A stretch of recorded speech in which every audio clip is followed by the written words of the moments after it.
Hello दोस्तों, स्वागत है आप सभी का मेरे यूट्यूब चैनल में। दोस्तों, कृष्णमूर्ति साहब से किसी ने पूछा कि जीवन का प्रयोजन क्या है। तो कहते हैं कि जीवन का प्रयोजन क्या है, इस संबंध में विचार विमर्श करने के लिए हमें यह जान लेना होगा कि जीवन से हमारा तात्पर्य क्या है। जब हम जानेंगे कि आखिर जीवन की उपयोगिता क्या है, जीवन का प्रयोजन क्या है, जीवन का लक्ष्य क्या है, तो उससे पहले तो जानना ही पड़ेगा कि आखिर जीवन होता क्या है। तब जब आप जीवन पर विचार करेंगे तो आपका जीवन क्या है।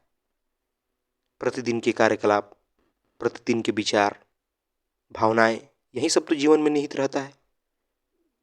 इसमें संघर्ष, पीड़ा, व्याकुलता, छल, चिंता, कार्यालय, व्यवसाय, तमाम तरह की यही दैनिक बातें शामिल है। यही सब जीवन है ना। वो पूछ रहे हैं, जीवन से हमारा तात्पर्य चेतना की एक परत से नहीं बल्कि हमारे अस्तित्व की संपूर्ण प्रक्रिया से है, अर्थात वस्तुओं, व्यक्तियों और विचारों के प्रति अपने संबंधों से। कि हम किसी व्यक्ति से, किसी वस्तु से, किसी विचार से किस प्रकार संबंधित हैं, किस प्रकार उससे व्यवहार कर रहे हैं। यही सारा का सारा मिलकर तो जीवन बनता है किसी व्यक्ति का। आप ही सोच के देखिए अपने जीवन में कि आपके जीवन में क्या चीज़ें हैं। तो यही सब दैनिक बातें मिलेंगी, संबंध मिलेंगे, आपके लक्ष्य मिलेंगे, सफलता असफलता मिलेगी। फिर कहते हैं कि जब हम पूछते हैं कि जीवन का प्रयोजन क्या है, तो इसका अर्थ है कि हम जीने के रंग ढंग, प्रतिदिन की पीड़ा, व्याकुलता, भय, महत्वाकांक्षा, प्रलोभन को समझते नहीं हैं। क्योंकि हम अस्तित्व के दैनिक कार्यकलाप को समझते नहीं हैं, इसलिए हम इसका एक प्रयोजन चाहते हैं, चाहे वो कहीं दूर का हो या आसपास। हम एक प्रयोजन चाहते हैं जिससे हम अपने दैनिक जीवन के समक्ष कोई लक्ष्य रख सकें। और स्पष्ट है कि प्रयोजन से हमारा यही तात्पर्य होता है।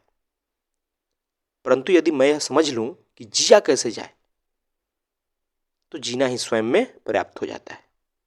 यानी वो कह रहे हैं कि अगर हमें ये पता चल जाए कि जीवन को जीना कैसे है, तो जीवन का लक्ष्य, जीवन का प्रयोजन जीना ही बन जाएगा। और असल में जीवन का प्रयोजन क्या हो सकता है? जीवन का प्रयोजन यही हो सकता है कि हम मस्ती पूर्वक जिएं, आनंद पूर्वक जिएं, हमारे जीवन में सहजता रहे, कोई दुविधा न रहे, हम तनावग्रस्त ना हो, चिंताग्रस्त ना हो। यही हो सकता है प्रयोजन। लेकिन होता क्या है कि हम अपने पूर्वाग्रह के अनुसार, अपनी चाहना के अनुसार, अपनी इच्छा के अनुसार जीवन को निर्धारित करते हैं, उस अनुसार हम जीवन को जीते हैं। लेकिन हम समझ नहीं पाते कि यह जीवन का प्रयोजन नहीं है। जब आप अपने पूर्ण धारणाओं के अनुसार जी रहे हैं, अपनी पूर्वाग्रह के अनुसार जी रहे हैं, तो यह कभी आपका जीवन का प्रयोजन नहीं होगा। क्योंकि जीवन का प्रयोजन खोजना तब संभव है जब आप अपने मन को कंडीशनिंग से मुक्त कर लेंगे, और तब आप खोज करेंगे।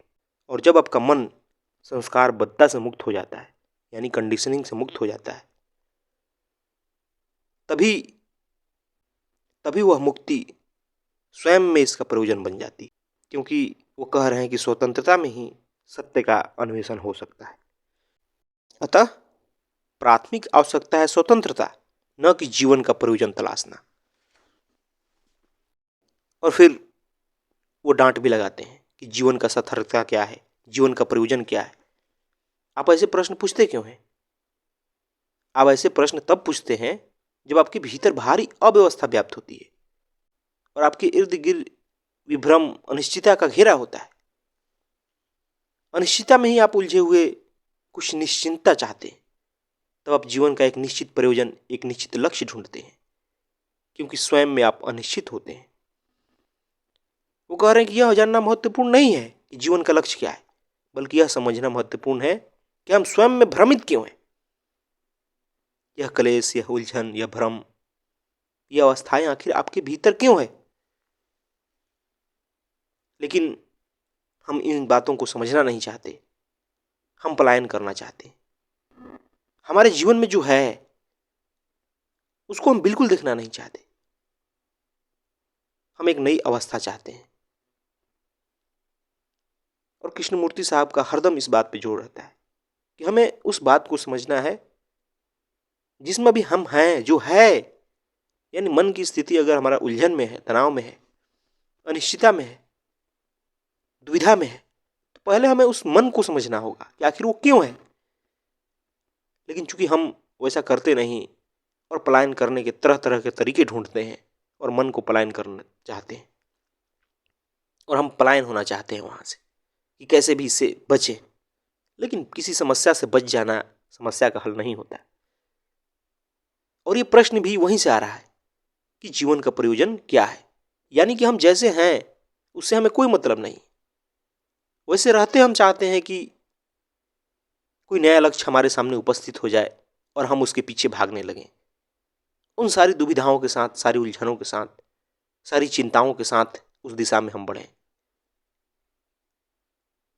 तो क्या ऐसा संभव है कि एक समय आने के बाद आपकी ये सारी दुविधा खत्म हो जाएंगे? कभी नहीं संभव होगा। और कृष्णमूर्ति साहब कहते हैं कि इन्हीं कारणों से लोगों को लूटा जाता है, उनका शोषण किया जाता है, चाहे धार्मिक नेताओं द्वारा या वैज्ञानिक नेताओं द्वारा या राजनेताओं द्वारा।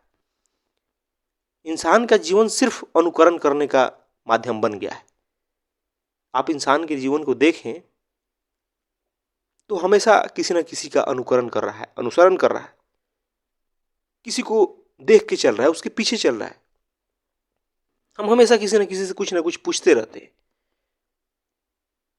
अपने बारे में किसी से पूछ रहे हैं कि जीवन का अर्थ क्या है, जीवन का लक्ष्य क्या है, हमें जीवन में क्या करना चाहिए। ऐसे ऐसे हम प्रश्न पूछते हैं और वो जवाब देते हैं।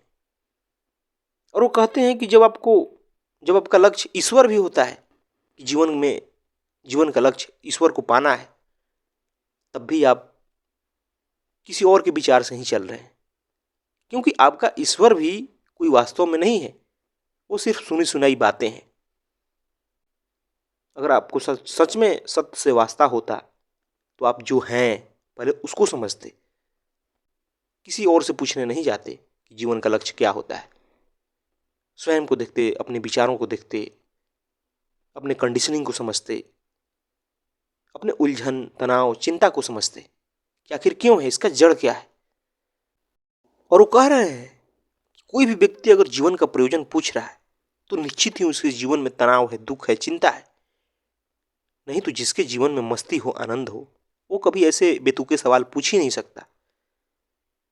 आप एक ही चीज को बार बार करके उब चुके हैं और मन क्या है, सिर्फ दोहराओ। आम आदमी के जीवन में देखा जाए तो कर क्या रहा है, एक ही चीज को बार बार किए जा रहा है, कोई उसमें नयापन नहीं है। फिर आप उबने लगते हैं, खिंचने लगते हैं, उदास रहने लगते हैं। यही होगा जब आप मन को समझेंगे नहीं, सिर्फ बाहर से चीजों को पकड़ लेंगे। जो भी व्यक्ति जीवन को संपूर्ण रूप से जी रहा है, समग्र रूप से जीवन को जी रहा है, वो कभी ऐसे बेतुके प्रश्न नहीं पूछेगा, क्योंकि जीना ही स्वयं में एक लक्ष्य है। जीवन का उद्देश्य, जीवन का प्रयोजन क्या हो सकता है? जीवन को जीना। वो कहते हैं कि चूंकि हमारी परेशानी यह है कि चूंकि हमारा जीवन खोखला है, इसलिए हम उसका प्रयोजन जानना चाहते हैं और इस बात के लिए जूझने लग जाते हैं।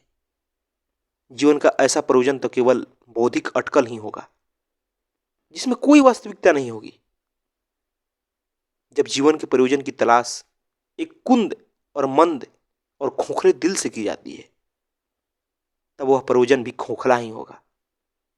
अतः हमारा उद्देश्य हो कि अपने जीवन को कैसे समृद्ध बनाया जाए, धन आदि से नहीं, बल्कि आंतरिक संपन्नता से समृद्ध। और यह कोई रहस्य की बात नहीं है। जब आप कहते हैं कि जीवन का प्रयोजन सुख चैन है, जीवन का प्रयोजन ईश्वर को पाना है, तब ईश्वर को पा लेने की आपकी इच्छा जीवन से एक पलायन ही है। अभी मैं पीछे इस बात को बता रहा था, क्योंकि आपका ईश्वर तो बस एक पूरी सुनी सुनाई चीज है। आप केवल उसी चीज को पाने के लिए उस ओर जा सकते हैं जिसे आप जानते हैं। वो कहते हैं कि वास्तविकता को केवल जी कर समझा जा सकता है, पलायन करके नहीं। जब आप जीवन के प्रयोजन की तलाश करने लगते हैं, तब जीवन क्या है उसे समझ नहीं रहे होते, बल्कि उससे पलायन कर रहे होते हैं। जीवन संबंध है, यह संबंधों में होने वाला कर्म है। मैं जब अपने संबंधों को समझ नहीं पाता, यह संबंध जब गड़बड़ हो जाते हैं, तब ये जो हमारे भीतर का मैं है, यह कुछ अधिक अर्थपूर्ण चाहने लगता है, कुछ बड़ा चाहने लगता है। हमारा जीवन इतना खोखला क्यों है? हम इतने अकेले, इतने खिन्न क्यों हैं? क्योंकि हमने कभी अपने अंदर झांक कर नहीं देखा है, कभी अपने आप को समझा नहीं है। हम स्वयं से यह कभी स्वीकार नहीं करते कि हम जीवन को केवल इतना ही जानते हैं। इसलिए इस जीवन को सर्वथा और संपूर्णतया समझ लेना चाहिए। हम स्वयं से पलायन करने को प्राथमिकता देते हैं और इसीलिए संबंधों से कहीं दूर जीवन के प्रयोजन की तलाश करने लगते हैं। यदि हम अपने क्रियाओं को समझना शुरू कर दें, उन क्रियाओं को समझना जो हम व्यक्तियों से, वस्तुओं से, विश्वासों से और विचारों के साथ अपने संबंधों के दौरान करते हैं, तब हम जान जाएंगे संबंध तो स्वयं में अपना पुरस्कार होता है। उसकी आपको तलाश नहीं करनी पड़ती। यह तो प्रेम को तलाशने जैसा हुआ। क्या प्रेम आपको ढूंढने से मिल सकता है? प्रेम को उपजाया पोसा नहीं जाता है। उसे तो केवल आप संबंधों में पा सकते हैं, उससे बाहर नहीं। और चूंकि हम में प्रेम का अभाव है, इसलिए हम जीवन में कोई प्रयोजन चाहते हैं। दोस्तों, कुल मिलाकर कृष्णमूर्ति साहब बार बार स्वयं को समझने पर जोर दे रहे हैं।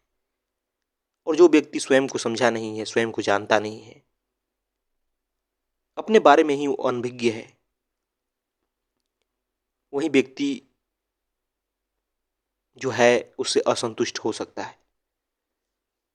नहीं तो जीवन इतना अद्भुत है, जीवन इतना सुंदर है, इसकी कल्पना करना बड़ा मुश्किल है।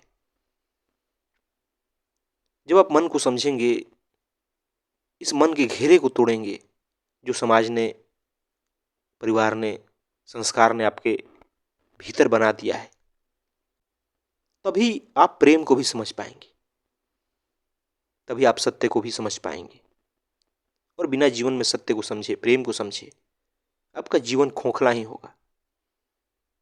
लेकिन दुर्भाग्य है कि कभी इस ओर बात ही नहीं की जाती, ऐसी शिक्षा देने की कोशिश नहीं की जाती कि किस प्रकार स्वयं को समझा जाए। सिर्फ बाहर बाहर भागने की, नए सपने देने की कोशिश की जाती है, और वो सारे के सारे चीजें पलायन है। उनमें साफ दिखता है कि तुम अभी दुखी हो और बाद में तुम सुखी हो जाओगे। ये अवस्था आ जाएगी, तब तुम खुश रहने लगोगे, आनंदित हो जाओगे। इतना धन आ जाएगा, ये व्यक्ति तुम्हारे जीवन में आ जाएगा, ईश्वर तुम्हारे जीवन में आ जाएगा, तब तुम खुश हो जाओगे। लेकिन वहां हम भूल करते हैं कि इसकी शुरुआत हमें यहीं से करनी है। हम जैसे हैं वहीं से करनी है, मन को समझने से, विचार को समझने से। और तभी हमें साफ साफ दिख जाएगा कि जीवन का प्रयोजन जीने में है, और कुछ नहीं चाहिए जीवन में। चाहिए क्या? जीना स्वयं में एक पुरस्कार है। धन्यवाद दोस्तों।